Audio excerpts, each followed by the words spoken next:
शिवसेनेचे नेते वरुण सरदेसाई आपल्यासोबत आहे. आपण त्यांच्याशी बोलणार आहोत. आज तुम्ही सुद्धा या मूक निदर्शनामध्ये सामील झालात. काय भावना आहेत तुमच्या बदलापूरमध्ये जे काही घडलं त्याबद्दल? नाही, मला वाटतं माझ्या मनातील भावना ज्या महाराष्ट्रातील प्रत्येक नागरिकाच्या मनामध्ये त्याच आहेत. प्रचंड चीड लोकांच्या मनामध्ये आहे. हे जे काय संपूर्ण घटना घडलेली आहे आणि त्या घटनेमुळे आता बाकी महाराष्ट्रातल्या घटना हळूहळू मीडियासमोर येत आहेत, जनतेसमोर येत आहेत आणि महिला या किती असुरक्षित आहेत आपल्या महाराष्ट्रामध्ये हे आता कुठेतरी दिसून यायला लागलेलं आहे. आणि त्यामुळे केवळ महिला नाही तर पुरुष असतील सगळ्यांच्या मनामध्ये प्रचंड चीड आहे.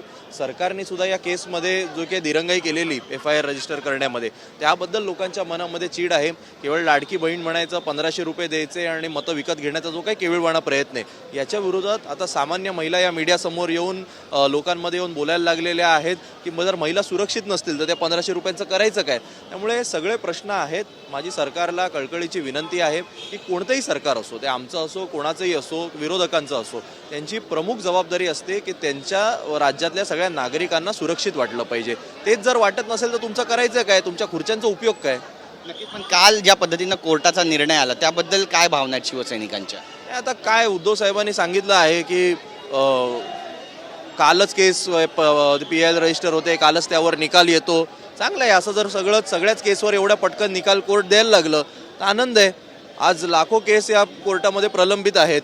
त्या सगळ्याच केसवर जसं विरोधी पक्षाच्या बंदावर पटकन निर्णय देण्यात आला तसाच सगळ्यावर द्यावा अशी आमची कोर्टाकडून एक माफक अपेक्षा आहे. रत्न सदावर्ते म्हणतायत की अशा पद्धतीनं बंद पुकारणं आणि स्वतःच्या हितासाठी बंद केला जातोय का सगळ्या राजकीय पक्षांकडून हे चुकीचं आहे आणि तीच बाजू त्यांनी मांडली. आजही त्यावर ठाम आहे. जर कायदा सुव्यवस्थेचा प्रश्न निर्माण झाला तर राजकीय पक्ष जबाबदार असतील अशी भूमिका त्यांनी घेतली. कंटेम्प्ट होईल कोर्टाचा असंही म्हणतात.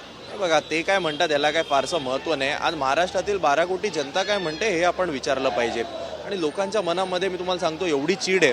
कालसुद्धा युवती सेनेच्या माध्यमातून शक्ती कायद्याची अंमलबजावणी करा आणि त्या नराधमांना फाशी द्या अशी एक स्वाक्षरी मोहीम घेण्यात आली. त्याला मी देखील उपस्थित होतो.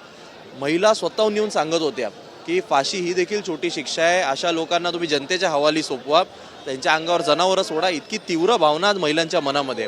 आणि त्यामुळे PIL आणि हे आणि ते आणि याचिकाकर्ता काय म्हणतो या सगळ्यापेक्षा महाराष्ट्रातील जनता काय म्हणते यावर मला वाटतं आपण सगळ्यांनी बोललं पाहिजे. आपण मीडिया आहात, माझी आपल्याला देखील विनंती आहे की आमच्या पण प्रतिक्रिया घेताच पण सामान्य महिलांच्या, सामान्य युवतींच्या, शाळेत जाणाऱ्या मुलींच्या तुम्ही त्यांच्या प्रतिक्रिया घ्या. त्यांच्या मनामध्ये काय आहे तुम्ही जाणून घ्या. या सगळ्या संदर्भात केवढी मोठी चीड आहे हे आपल्याला समजून येईल. आणि आज जर महाराष्ट्र बंद झाला असता तर मी तुम्हाला एक नागरिक म्हणून सांगतो, शिवसैनिक म्हणून नाही, लोकांनी त्याला उत्स्फूर्त पाठिंबा दिला असता. दुकानं बंद राहिलेली असती, लोकल बंद राहिली असती. आज शेवटी कोर्टाने तसा निर्णय दिला. उद्धव साहेबांनी त्याचा आदर राखत बंद मागे घेतला. ठीक आहे, आम्ही साहेबांनी आदेश दिला त्यामुळे आम्ही आज इकडे मुक आंदोलन करतोय, काळे कपडे घालून, काळ्या फिती घालून इकडे आहोत. पण लोकांच्या मनातील जो उद्रेक आहे हा आता कुठेतरी बाहेर यायला लागलेला आहे. सरकारने याचा गांभीर्याने विचार करावा. आंदोलन तुम्ही करताय, मुक निदर्शनं तुम्ही करताय, त्याच पद्धतीनं आज भाजप देखील निदर्शनं करताय. या निदर्शनाकडे कसं पाहताय? भाजप कशाला करते? महिलांच्या सुरक्षेसाठीच करताय. म्हणजे ह्याचा काय अर्थ? सरकार त्यांच्याकडे निदर्शनं करणार, मग त्यांच्या गृहमंत्रींनी 2 वेळा राजीनामा दिलाय, त्याचं काय करायचं?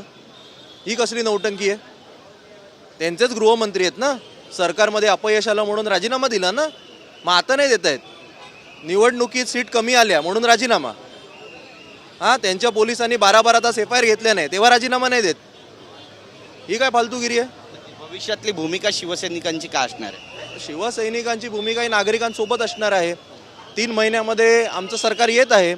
शक्ती कायद्याची अंमलबजावणी हे करू नाही शकले, आम्ही करून दाखवू आणि मग बघा. धन्यवाद आमच्याशी बातचीत केल्याबद्दल. तर या ठिकाणी वरुण सरदेसाई यांनी आपली बाजू मांडलेली. भाजपवर सुद्धा स्वतःचं सरकार असून आंदोलन केल्याचा खापर फोडलेला आहे आणि 3 महिन्यात आमचं सरकार येईल त्यावेळी शक्ती कायद्याची अंमलबजावणी करू असा विश्वास सुद्धा व्यक्त करतात. कॅमेरा पर्सन अमित शिगवणचा गिरीश गायकवाड, TV9 मराठी, मुंबई.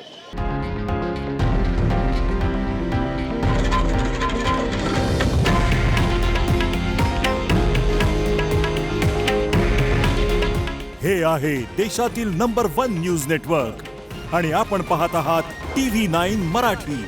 काळजी तुमची, हित महाराष्ट्राचं.